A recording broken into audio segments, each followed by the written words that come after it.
जय जगन्नाथ, जय पंचसखा।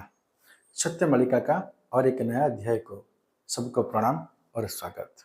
पिछले अध्याय में विचार रखे थे भगवान कल्कि देव का जन्म 195 देश से 195 देश में भारत देश में ही भगवान कल्कि देव का जन्म होगा और भगवान जन्म इसी देश में भारत में जन्म हुए हैं। क्यों? क्योंकि भारत है एक ही देश जिस देश पर भगवान का जन्म हर युग में होता है। हर युग में भगवान का जन्म इस भारत वर्ष में होता है। तो भगवान कल्कि की धरावतरण इसी देश में भी हुआ है। और यदि भगवान जन्म हुए तो भक्त लोग और देवता लोग कहाँ जन्म हुए हैं? ये भारत वर्ष क्या इतना बड़ा पवित्र देश है जिस स्थान पर भगवान जन्म लेते हैं और उनका बारे में विष्णु पुराण में क्या वर्णन है। और देवता लोग बोलते हैं गायंती देवाकिलम गीतकानी ध्यानश्चुरे भारत भूमि भागे स्वर्गाप वर्गास्पदम हेतुभूते भवन्ति भय पुरुषा सुरत्वात्। और विष्णु पुराण में भगवान व्यास लिखते हैं और देवता लोग क्या करते हैं? स्तुति करते हैं, गायन करते हैं। किसका? ये भारतवर्ष का।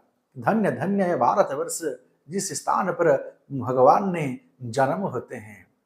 और इधर जिस लोग जन्म होते हैं वो भी बहुत बड़ा धन्य है, क्योंकि न वो देवता लोग से भी बड़ा माना जाता है और देवता लोग में से विभाग्यवान माना जाता है।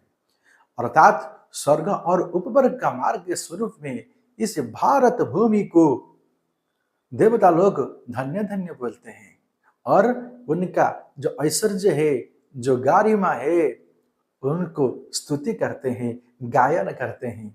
और सबसे बड़ा बात है इसी पवित्र स्थान पर जब भारतवर्ष पर जब मनुष्य लोग जन्म होते हैं तो इसी स्थान से देवत्व प्राप्ति होते हैं। तो देव लोग खूब जाते हैं तो अपना कर्म का वजह से। तो देवता लोग इसे स्तुति करते हैं, धन्य धन्य ये भारतवर्ष जिस स्थान से मनुष्य लोग देवत्व प्राप्ति करते हैं। जो मनुष्य का जन्म पे भारतवर्ष में जन्म हुआ वो देवता लोग बोलते हैं वो हमसे भी बड़ा भाग्यवान है। ये तुम देशम प्रसूतस्यम सकाशादग्रम जन्मनम स्वसचरित्रम शिशरत्नम पृथिव्या सर्वमानव। अर्थात क्या है न भारतवर्ष में जितना साधु संत और अग्र जन्म हुए हैं ये सारा संसार का लोग उनसे शिक्षा प्राप्त करना अवश्य जरूरी है। क्यों? क्योंकि ये भारतवर्ष में जो अग्र जन्मा और महापुरुष लोग जन्म हुए हैं ये सब साधारण इंसान नहीं है, वो महापुरुष है। ये भगवान का अंश से प्रकट होते हैं और उनसे जो परम और दिव्य शिक्षा सबको प्राप्त करना जरूरी है। क्यों? क्योंकि ये भारतवर्ष विश्व गुरु है, जगत का गुरु है, परम भारतवर्ष है। पदे पदे च रत्नादि योजने रसपुर का भाग्यहीना न पश्यन्ति बहुरत्ना वसुंधरा। अर्थात इस भारत भूमि पर अणु परमाणु में रत्न भंडार परिपूर्ण है। जो भाग्यहीन है और निष्कर्मा है उनको भगवान के बारे में बात नहीं होगा और ये भारतवर्ष के बारे में उनको ज्ञान नहीं होगा। और जो दिव्य दृष्टा है, भाग्यवान है, उनको मालूम है कि ये भारत कैसा बड़ा महत्वपूर्ण देश है और ये भारत का ऐश्वर्य कितना बड़ा है। और जिन स्थान पर गंगा गोदावरी नर्मदा सिंधु कावेरी महानदी ब्राह्मणी बैतरणी प्रवाहित होते हैं और हिमालय कन्याकुमारी है और हिंदू सरोवर है, इसी पवित्र धाम पर कोटि कोटि साधु संत मुनि ऋषि जन्म होते हैं, भक्त जन्म होते हैं और देवगण लोग जन्म होते हैं। इसका महात्मा बहुत बड़ा है।